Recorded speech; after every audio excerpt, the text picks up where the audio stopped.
USS Erie. USS Erie PG-50 was the lead ship of the Erie-class gunboats of the United States Navy. Erie was the second U.S. Navy ship to bear the name. The first, Erie, was named after Lake Erie, while this Erie followed the U.S. Navy naming practices of gunboats, like cruisers, being named after U.S. cities. Erie protected U.S. interests during the Spanish Civil War, operated as a training ship for the United States Naval Academy, and was a convoy escort ship during World War II.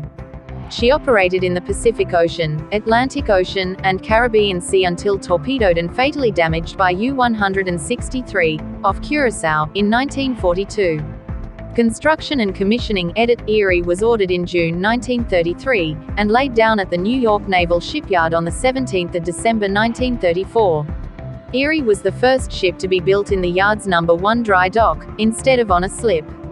For the first time at a New York Navy Yard keel-laying ceremony, the first rivets for Erie's keel were driven in by civilian employees rather than ranking Navy officers, for 5 within 6 months. By June 1935, most of the work for the hull, main deck, second deck, and platform structure had been completed.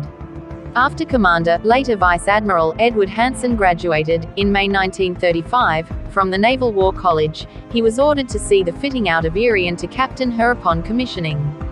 The next 7 months, June 1935 to mid-January 1936, saw significant progress in the assembly of the main deck components, the navigational bridge, the pilot house, and the chart house. By January 1936, 80% of the hull work was complete with about 50% of the equipment and machinery installed. For Erie was launched on 29 February 1936. The Erie Club of New York planned and conducted the launching ceremony with a delegation of notables from Erie, attending, along with Erie's sponsor, Mrs. Edmund Edith Knoll. For, with Erie only 98% complete, and her 6-inch guns not yet installed, the commissioning ceremony was on 1 July 1936. Commander Hanson signed the formal receipt for the gunboat and read the orders that assigned him command of the ship. For, the yard managers reported on 1 August 1936, that the hull was 98.8% complete and the machinery spaces were 95.1% complete with an expected end of construction date set for 15 August.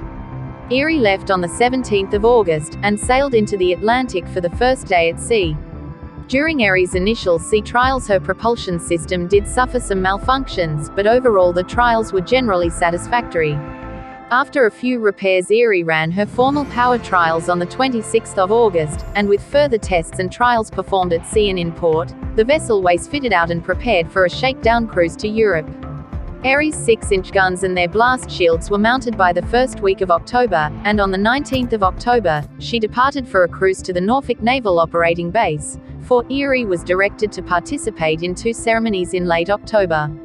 The first was Navy Day festivities in New York Harbor, from 25 to 27 October.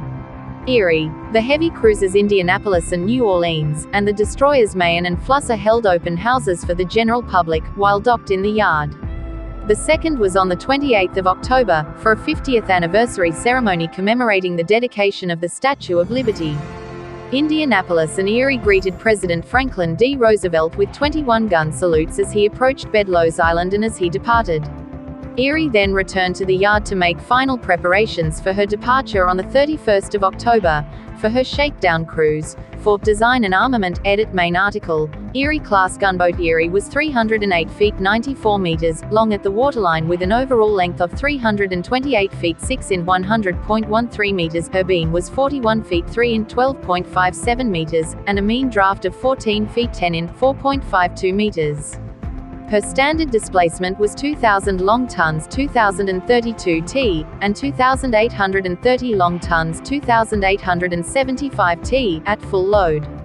Her crew during peacetime consisted of 213 officers and enlisted men. 2. Erie was powered by 2 Parsons geared. Please don't forget to subscribe, like and share. Hit the notification to be updated for another upload video. Goodbye, take care.